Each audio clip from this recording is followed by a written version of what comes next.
Hi friends, હું છું princess ચાર્મીની mummy. આશા રાખું છું કે તમે બધા બહુ જ મજામાં હશો. મારી ચાર્મી ગાંધીનગરમાં યોજાયેલા ચિલ્ડ્રન્સ હેપી સ્ટ્રીટમાં એના ઇવેન્ટમાં ભાગ લેવા ગઈ હતી. ત્યાં તેનો ઇન્ટરવ્યૂ પણ લેવામાં આવ્યો હતો અને તેને ખૂબ જ મજા આવી હતી. ત્યાં બહુ જ બધા બાળકો આવ્યા હતા અને બધાને મતલબ કે બધાએ એન્જોય કર્યું હતું.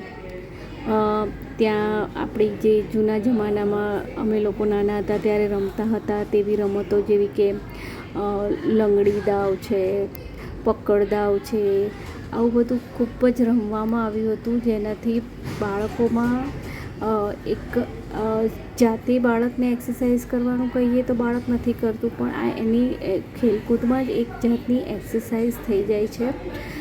અમે લોકો જ્યારે નાના હતા ત્યારે આવું બધું બહુ જ કરતા હતા, બહુ જ રમતા હતા. કારણ કે અમારા ટાઈમમાં મોબાઈલ હતો જ નહીં, તો અમે લોકો આવી રીતે દોરડા કૂદવાનું છે કે લંગડી દાવ છે કે પકડ દાવ છે, આવું બધું રમતા હતા. જેથી કરીને બહુ જ મજા આવતી હતી.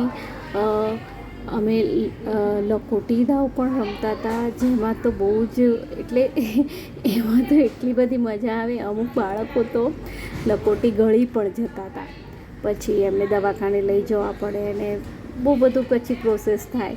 પણ આ જે બધી પહેલાંના જમાનાની રમતો છે એ અત્યારના કલ્ચરમાં તો વિસરાઈ જ ગઈ છે.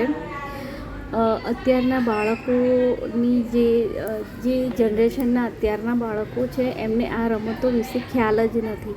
એમને અમુક બાળકોએ તો લખોટી એટલે શું એ પણ ખબર નહીં હોય. પણ આ ગાંધીનગરમાં એક બહુ જ સારું ઇવેન્ટ યોજાયું હતું, જેમાં બહુ બધા લોકોએ ભાગ લીધો હતો.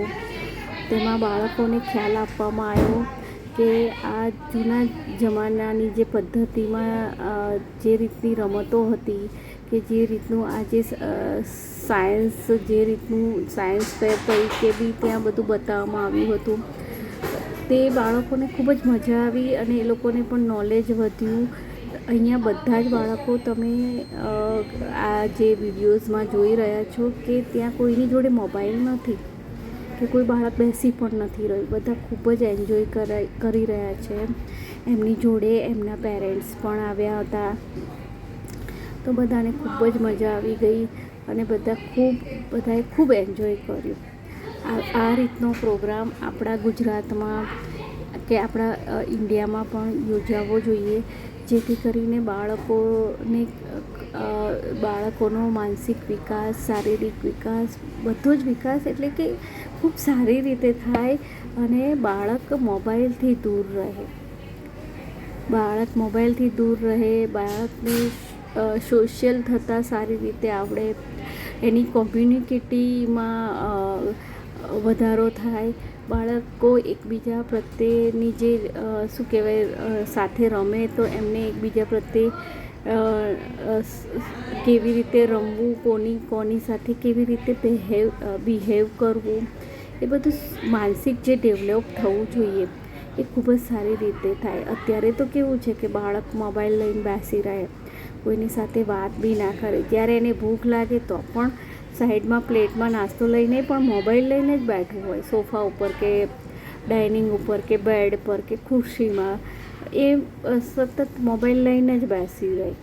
એટલે આ બધું જે અત્યારનું જે કલ્ચર બાળકો માટે છે એ ખૂબ જ આવનારા ભવિષ્ય માટે સારું નથી. આજે અમે નાના હતા ત્યારે આ બધું હતું તો બધાને ખૂબ જ મજા આવતી હતી.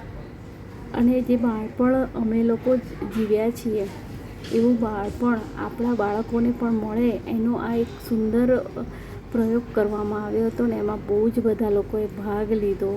બધાને ખૂબ જ મજા આવી ગઈ.